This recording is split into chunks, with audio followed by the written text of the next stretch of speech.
la carta segunda a Timoteo, capítulo 1. La vez pasada que me tocó predicar, prediqué también de este capítulo, pero los versículos que anteceden a los versículos que vamos a leer el día de hoy.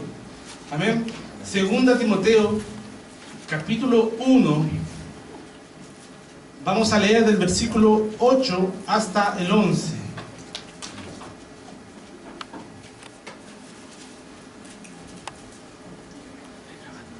Segunda de Timoteo, capítulo 1, versículo 8 al 11. ¿Lo tiene? Dice amén. Amén. Amén. Vamos a leerlos todos juntos. Dice así: por tanto, no te avergüences de dar testimonio de nuestro Señor, ni de mí, preso suyo, sino participa de las aflicciones por el Evangelio, según el poder de Dios, quien nos salvó y nos llamó con llamamiento santo, no conforme a nuestras obras, sino según el propósito suyo y la gracia que nos fue dada en Cristo Jesús antes de los tiempos de los siglos, pero ahora ha sido manifestada por la aparición de nuestro Salvador Jesucristo, el cual quitó la muerte y sacó a luz la vida y la inmortalidad por el Evangelio, del cual yo fui constituido predicador, apóstol y maestro de los gentiles. Amén. Vamos a hablar al Señor. Padre Santo, Señor, en esta mañana, Dios, acudimos, Señor, a tu gracia, Padre Celestial, Señor. Tanto, Dios amado, para poder, Señor amado, predicar este sermón, Dios amado, como para cada oyente, Dios amado. Sin tu gracia es imposible, Señor amado. Habría solo palabrería, Dios amado, que sería llevado por el viento, Padre Santo. Pero como tú eres, Padre Santo, Señor, nuestro ayudador, tú has dejado tu Espíritu Santo que nos recuerda todas las cosas, Señor, que nos ayuda y nos sostiene, Dios amado, y nos capacita para poder entender tu palabra, Dios amado, y a mi vida para poder explicarla en esta mañana, Dios. Padre Santo, permíteme explicar fielmente tu palabra en esta hora, Dios amado. Padre Santo, y limita nuestra pecaminosidad, Señor, a la hora, Dios amado, de expresar tu palabra. En el nombre de Jesús, amén y amén. Gloria a Dios. Amén, hermanos. Este sermón lo he querido titular de la siguiente manera: del temor al hombre al temor a Dios. Amén. Del temor al hombre al temor a Dios. Dentro de estos versículos que nosotros acabamos de leer, hay una profundidad de riqueza teológica, doctrinal maravillosa, ¿verdad? Que nos pueden bendecir en gran manera. Mucha riqueza.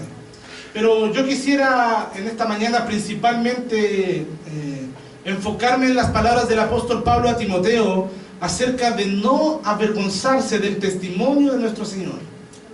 No avergonzarse del testimonio de nuestro Señor. Y para ello quisiera que me acompañen a leer en otro pasaje de la Biblia e irnos al comienzo, al origen, en Génesis, por favor, capítulo 3, versículos 6 al 10. El libro de Génesis, el primer libro de la Biblia, capítulo 3, de los versos 6 al 10, por favor.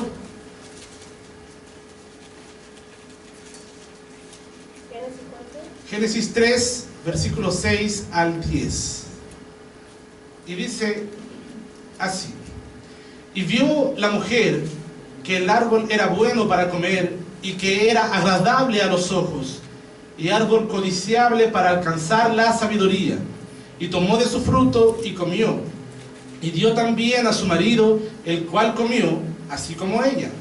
Entonces fueron abiertos los ojos de ambos, y conocieron que estaban desnudos. Entonces cosieron hojas de higuera y se hicieron delantales. Y oyeron la voz de Jehová Dios, que se paseaba en el huerto al aire del día. Y el hombre y su mujer se escondieron de la presencia de Jehová Dios entre los árboles del huerto. Mas Jehová Dios llamó al hombre y le dijo: ¿dónde estás tú?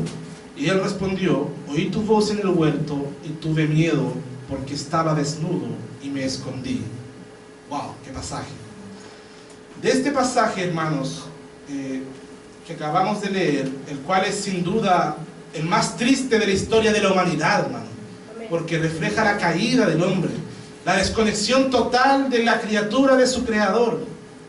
Y de este pasaje podemos distinguir el origen de un patrón que se ha establecido en todas las generaciones de los hombres, de la humanidad, hermanos. la vergüenza y el temor se apoderaron de la humanidad, de modo que no hay ser humano que no le tema a algo. La primera actitud que tomaron nuestros primeros padres, Adán y Eva, cuando conocieron su desnudez fue la actitud, la de cubrirse con hojas de higuera. El hombre en aquel momento cayó en un estado de vulnerabilidad total y se escondió de Dios. Y lo vemos claramente reflejado cuando nos acercamos al momento de mayor tensión en este pasaje, cuando leemos: el hombre había desobedecido a Dios, había pecado contra Él, y como consecuencia, hermanos, había descubierto su desnudez y su vergüenza. Entonces el Dios Supremo, creador de todo lo que existe, le pregunta a la criatura que ya había caído y le dice: ¿dónde estás tú? ¿Dónde estás tú? Tratemos de ponernos en ese momento, hermanos. Qué tensión más grande. El hombre ya había caído, el hombre había pecado, había descubierto su desnudez y su vergüenza y se había escondido. Y el Dios, que lo sabe todo, le pregunta: ¿dónde estás tú? No porque lo desconociera, sino porque quería pesar la reacción, el corazón de su criatura. ¿Dónde estás tú? Y su respuesta, llena de vergüenza y de miedo, fue: oí tu voz y tuve miedo, porque estaba desnudo y me escondí. Fíjese bien en aquellas palabras, hermanos. Tuve miedo porque estaba desnudo. En otras palabras, podríamos parafrasear un poco y decir: tuve miedo porque mi vergüenza había sido descubierta. ¿Quién podría andar desnudo por la calle sin sentir pudor y vergüenza? Bueno, en estos tiempos hoy día ya casi nada es imposible, pero la desnudez es simbolismo de vergüenza, hermanos. La desnudez es símbolo de vergüenza. En el fondo, Adán y Eva tuvieron miedo porque su vergüenza había sido descubierta y habían pecado y tuvieron temor contra Dios. Desde ese momento, hermanos, de ese momento crucial, el miedo y la vergüenza se apoderaron del corazón del hombre, de manera que no hay hombre, no hay ser humano en la tierra que trate de evitar aquellos sentimientos tan desagradables. Y es un mal que aqueja a toda la humanidad, porque les aseguro, queridos hermanos, que no existe hombre alguno al que le agrade la vergüenza. Hay alguien que diga: no, a mí me gusta sentir vergüenza. No, hermanos, todos la evitamos. No existe ser humano que se regocije en el temor, que goce del miedo, que sienta placer al verse en oprobio, en vergüenza. No, hermanos, no existe esa persona. Y si existe, no es normal. Hay un problema ahí, de verdad, psicológico. ¿O acaso hay alguien en este lugar, yo preguntaría, que quiera contar a la congregación la mayor de sus vergüenzas? Lo dudo, es difícil que algo así acontezca. Generalmente, si confesamos los pecados, lo hacemos con alguien especial, ¿verdad? Con alguien que pueda ayudarme y que sea confidencial, porque no quiero verme expuesto a la vergüenza. Es natural en el hombre sentir vergüenza, es natural en el hombre sentir temor. Es por eso, hermano, que millones y millones de personas alrededor del mundo buscan día a día la forma de vencer sus miedos y de afrontar sus temores de la mejor manera posible sin tener que verse avergonzados por ello. Y si no es posible vencer los miedos, al menos quedarían satisfechos aprendiendo a cómo vivir con ellos, algo que es grito y plata para la psicología de hoy. La gente no vence los miedos, sino que aprende a vivir con ellos. Esa es la realidad de nuestra sociedad hoy en día. Y es por ello también que miles y miles de libros se imprimen cada año con este fin. Nuevas patologías y fobias son declaradas cada año a pacientes llenos de miedo.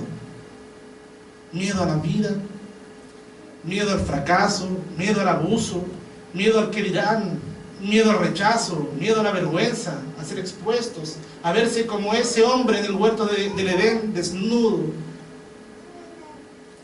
Pensemos algo, hermano. Es por ello que títulos como "Saca el campeón que llevas adentro" o "Vive tu mejor versión aquí y ahora" suenan como voces celestiales, hermanos, en un mundo lleno de temores.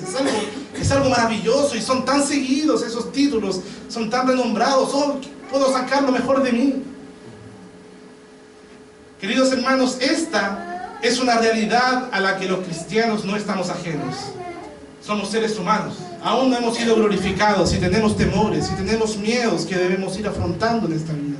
Y es por ello también que los falsos maestros que usan el nombre de Cristo para vociferar sus mensajes motivacionales proliferan por todos lados, por doquier. Como está escrito en las palabras de 2 Timoteo capítulo 4, versículo 4, si me acompañan por favor, volvemos a Timoteo. 2 Timoteo capítulo 4, versículo 4. Dice así: porque vendrá tiempo cuando no sufrirán la sana doctrina, sino que teniendo comezón de oír se amontonarán maestros conforme a sus propias concupiscencias, y apartarán de la verdad el oído y se volverán a las fábulas. Perdón. 2 de Timoteo 4, 4.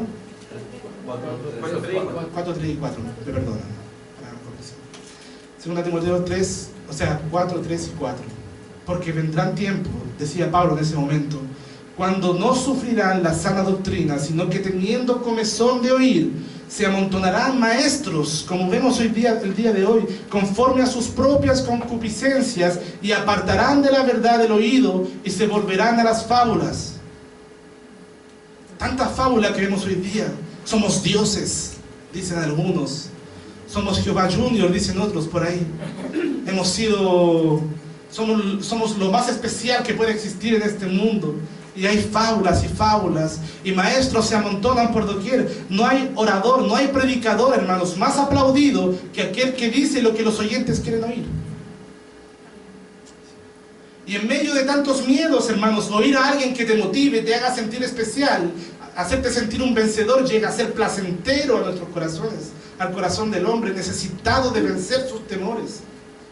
Pero el motivo por el cual el día de hoy abundan este tipo de falsos maestros, hermanos, es porque el mundo tiene miedo a la vergüenza, tiene miedo a ser rechazado por cómo habla, por cómo viste, por cómo actúa frente a los demás. De modo que en el día de hoy vemos campañas por todos lados para mejorar el autoestima y aceptar la diversidad en todos lados, ¿verdad? Están a la orden del día, en todos lados. ¿Por qué? Porque el ser humano necesita sentirse bien consigo mismo. El ser humano no se acepta ni a sí mismo y necesita subir su autoestima. Pero como dije anteriormente, hermanos, muchos cristianos también viven con miedo a ser rechazados. O vivimos, me incluyo, porque todos luchamos contra ello, por lo que hablamos, por lo que creemos y por lo que vivimos. Porque ser cristiano es igual a ser rechazado, hermano. Ser cristiano es igual a ser rechazado por la mayoría de la sociedad. Sin duda que aquí nos amamos, nos aceptamos, y si encontramos a otro hermano cristiano, probablemente lo abracemos y digamos: oh, somos hijos del mismo Padre. ¿Cómo es posible que también encontremos a otro cristiano que nos rechace por lo que creemos? Pasa. El pastor Paul Washer, me parece que él fue que decía que ser cristiano verdadero, ser un cristiano radical, implicará no solamente ser rechazado por el mundo, sino ser rechazado por la mayoría de los cristianos. Tenemos esa tendencia, el mundo tiene esa tendencia a rechazar la verdad, a no querer oír la verdad. Por eso los falsos maestros aparecen por todos lados diciendo lo que queremos oír, ¿verdad? Entonces dije que los cristianos también tenemos miedo a ser rechazados por lo que hablamos, por lo que creemos y vivimos. Y en un mundo tan competitivo como en el que vivimos, prácticamente todo hombre se desvive por marcar esa diferencia y lograr la aceptación de los demás. Ser aceptado, ese es mi fin. Que digan: no, esa persona es genial. Esa persona, yo quiero ser como esa persona. ¿Cuánto desearíamos, nuestros oídos gozarían que nos dijeran: oye, tú eres mi motivación, tú eres la persona que yo quiero, como la que yo quiero ser, hermanos. Y lamentablemente cuando no logramos aquello, tenemos la tendencia a quedar paralizados como hijos de Dios. Y ese es el problema: vivir con miedo a los hombres. Y esto, hermanos, no es otra cosa sino que reemplazar a Dios por la gente. En lugar de tener un temor al Señor bíblico, un temor de Dios, hermanos, este mundo y la sociedad te lleva a tener, y nuestra naturaleza caída nos lleva a tener temor a los hombres que aborrecen todo lo que se llama Dios. Pero si observamos la palabra, y los que son lectores de la Biblia, hermanos, a lo largo de toda la Escritura notarán que uno de los mensajes que se encuentra implícitamente en la Escritura es: ¿a quién temerá el hombre? ¿A Dios o a los hombres? Ahora bien, volvamos al texto que estamos revisando ahí en 2 Timoteo, el texto y nos vamos a enfocar un poquito en el contexto de este versículo y vamos a revisarlo bien. Como bien sabemos, y lo explicamos en semanas anteriores, en la segunda carta del apóstol Pablo a Timoteo, él está entregando sus últimas instrucciones porque él estaba listo para ser sacrificado, él estaba listo para la muerte, él sabía que su hora había llegado, él estaba preso y estaba a punto de ser muerto, hermanos. Y él está entregando sus últimas instrucciones a su amado discípulo Timoteo. Y entre ellas encontramos esta que es muy importante: no te avergüences de dar testimonio de nuestro Señor, ni de mí preso en el Señor, sino que participa de las aflicciones por el Evangelio, según el poder de Dios. En relación a estas palabras, hermanos, del apóstol Pablo, quisiera hacer unas preguntas que nos ayuden a comprender un poquito mejor el contexto. ¿Qué podría, en ese momento, hermanos, qué podría tener de popular en ese momento proclamar el mensaje de un Dios, el cual se había hecho hombre, para sufrir la mayor humillación posible, la cual era solamente reservada para los peores criminales? ¿Usted cree que eso tendría algo de popular y de aceptación en un mundo idólatra? En un mundo en el mundo en el que vivimos, donde buscamos superhéroes por todos lados, y predicar de un Dios que ha venido a este mundo a ser crucificado, humillado, despojado, desnudo en la cruz del Calvario, no creo que tendría mucha popularidad. Estoy seguro que ese mensaje hubiese sido objeto de rechazo. Estoy seguro. Como en algún momento, en alguna predicación, recuerdo haber escuchado a un pastor decir que hoy en día hablar de la cruz es visto como algo romántico, ¿verdad? Algo tierno y una muestra de amor y de afecto. Veamos la cruz, hermanos, y decimos: hoy ahí murió mi Señor y me amó. Y es algo común, en todos lados hay cruces. Hoy en día hablar de la cruz es visto como algo romántico, que puede sonar hasta popular. La cruz, ¿verdad? Es visto, y hoy en día hasta los crucifijos son vendidos en gran cantidad. Pero ¿habrá sido así en el momento en el que Pablo le habla a Timoteo estas palabras? En ese momento, hermanos, hablar de la cruz tendría el mismo sentido que tiene para la sociedad de hoy. Sin duda que no. Sin duda que no, hermanos. La cruz en ese momento significaba vergüenza. La cruz en ese momento significaba maldición. La cruz en ese momento significaba ser el oprobio de la sociedad entonces. Los criminales más despreciados por la sociedad eran dignos de la cruz. Y nuestro Señor subió a ella voluntariamente por amor a nosotros. Un mensaje que parece locura. Un mensaje que va contra la corriente de este mundo totalmente. Es algo, nosotros esperamos libertadores grandes, más grande que un Bernardo Higgins, más grande que un Simón Bolívar que venga a libertar, más grande que un Alejandro Magno, más grande que un, ¿verdad? El hombre anhela a hombres superpoderosos, pero el hombre más poderoso de este mundo, hermano, se despojó de ser igual a Dios. Y no se aferró a ellos, sino que se hizo siervo y subió a esa cruz voluntariamente por amor a nosotros. Amén. Un mensaje totalmente fuera de lo normal. Un mensaje totalmente distinto a lo que el mundo espera escuchar, hermanos. Tanto que los discípulos no creyeron en la resurrección. Y algunos dijeron: sin duda era un profeta más. Porque ellos esperaban un libertador. Ellos esperaban a un grandioso hombre, ¿verdad? A un grandioso hombre que los libertara del yugo del imperio romano en ese momento. Pero no, hermanos. Esto era más profundo que aquello tan superficial y banal que este mundo puede ofrecer.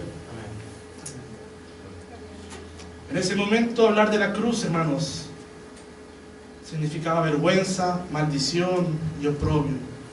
Entonces, ¿cómo pues se podría proclamar este mensaje sin sufrir el rechazo de los hombres? No había forma. Predicar el Evangelio significaba sí o sí ser rechazado por este mundo. Entonces cobra mucho sentido las palabras de Pablo en 1 Corintios 1:18. Acompáñenme, leamos juntos, por favor. Rápidamente, 1 Corintios capítulo 1, versículo 18. Yo no tengo en otra versión, pero acompáñenme con su lectura. Amén. 1 Corintios 1:18 dice: porque el mensaje de la muerte de Cristo en la cruz parece una tontería a los que van a perdición, pero este mensaje es poder de Dios para los que vamos a la salvación. Para el mundo es locura. Este mensaje para el mundo es locura, es una tontería. Es una tontera ser cristiano. Qué mala onda, qué poco cool, ¿verdad? Qué poco popular. Vamos.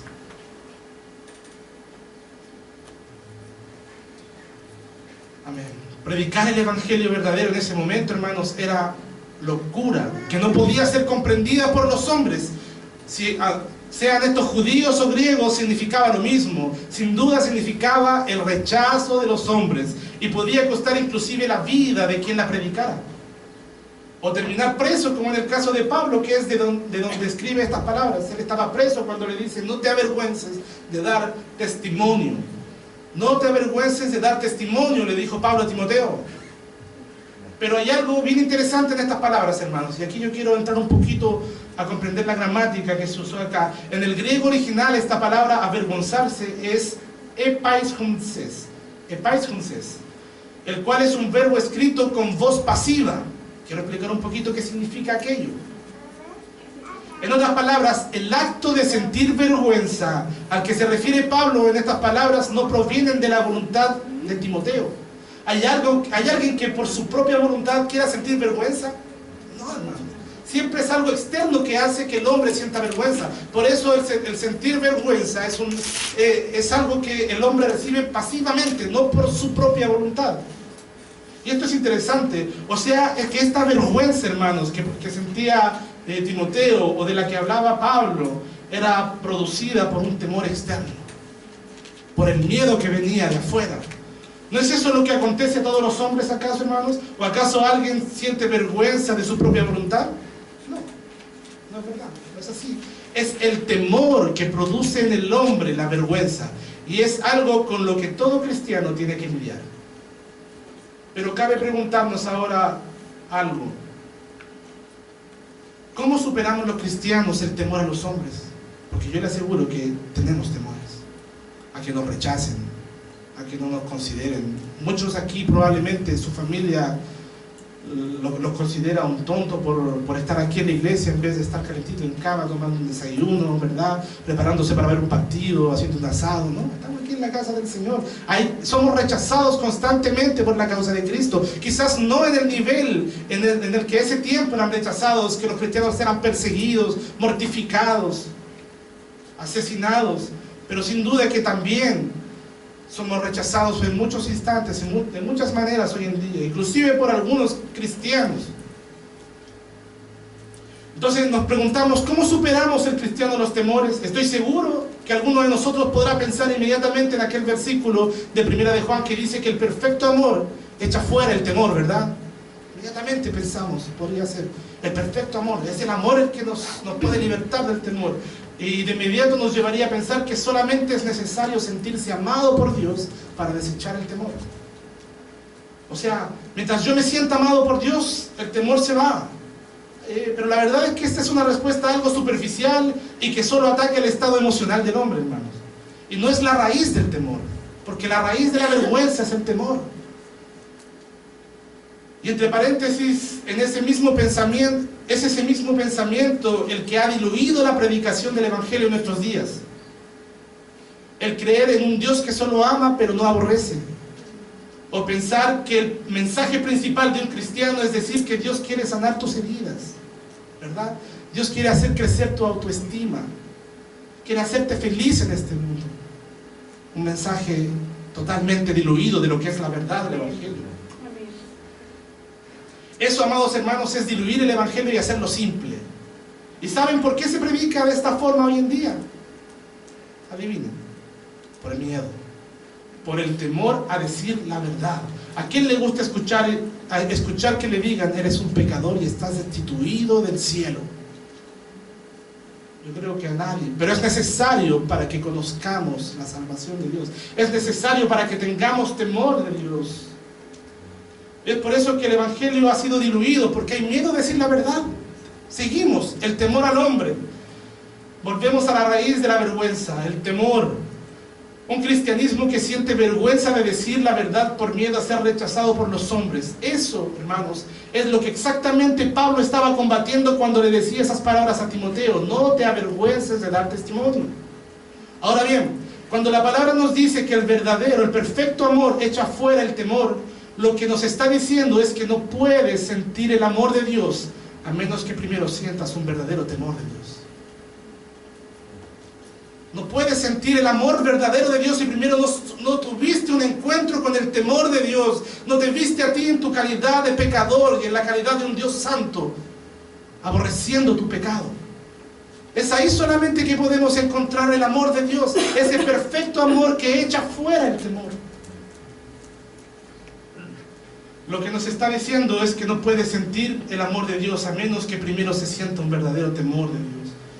El tratamiento más radical para el temor hacia los hombres es el temor al Señor.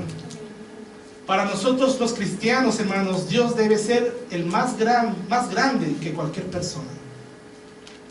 Entender esto en muchos casos, y esta es una realidad, nos tomará una vida de crecimiento espiritual. La Biblia está llena de fracasos humanos en relación a esto. Vemos al padre de la fe, Abraham, ofreciendo a su esposa por miedo a que lo maten. Vemos al profeta Jonás huyendo de la orden divina de predicar en Nínive por miedo al rechazo. Vemos al apóstol Pedro negando al Señor por miedo a ser apresado juntamente con él. ¿Qué nos podría hacer pensar que existe una fórmula mágica para superar el miedo a los hombres? No, hermanos, esto es un proceso de Dios. Amados, el no avergonzarse del testimonio de nuestro Señor y aprender a sufrir los padecimientos por la causa de Dios nos va a tomar tiempo. Y probablemente los fracasos serán necesarios. Pero sin duda, nuestro Señor está detrás de este proceso en nuestras vidas. Y en la medida que Él fortalezca nuestra fe, estoy seguro que compartiremos el Evangelio sin temor a los hombres. Después de todo, lo que realmente importa y la conclusión de todas las cosas, como dijo el sabio Salomón en Eclesiastés 12:13, es: teme a Dios y guarda sus mandamientos. No se trata de subir nuestra autoestima, no se trata de aprender a aceptarnos tal cual somos, ¿verdad? Dios me ama tal cual como soy, ¿verdad? Dios te ama a pesar de cómo somos. Amén. Y mejor aún, Dios te ama tanto que no nos permite ser como somos. Nos guía en su camino. Entonces no se trata de subir la autoestima, ni aceptarnos, ni tampoco creer que Dios nos ama tanto, lo que erradicará el miedo a los hombres, sino es nuestro temor hacia Dios. Un temor santo, un temor reverencial, saber que Él es santo y que nosotros no somos santos. Finalmente, hermanos, y esto es importante, es la opinión de Dios lo que realmente nos debe importar. Amén. Lo que dice su palabra debe tener mayor peso que lo que cualquier hombre pueda decir. Amén. De esta forma podremos decir, como dijeron los apóstoles en Hechos 5:29, es necesario obedecer a Dios antes que a los hombres. Y tenemos una garantía maravillosa, hermanos, maravillosa. Esto no estamos solos. Y es que Dios no nos ha dado espíritu de cobardía. Este es el versículo que antecede al versículo que estamos leyendo. Dios no nos ha dado espíritu de cobardía, sino de poder, de amor y de dominio propio. Y ese es el poder que opera en ti, que opera en mí. Amén. Es el mismo Espíritu Santo, la tercera persona de la Trinidad, la que nos ayuda a crecer en el temor de Dios y a erradicar el temor hacia los hombres. Y concluyo con esto, hermanos. Erradicar el temor a los hombres no tendría sentido. No tendría sentido simplemente dejar de tener miedo a los hombres si el testimonio que portamos no fuera el de la gloria de Cristo. Aquel que fue avergonzado un momento en la cruz, pero que logró un triunfo victorioso en la cruz del Calvario, hermanos. Ese es el testimonio que portamos.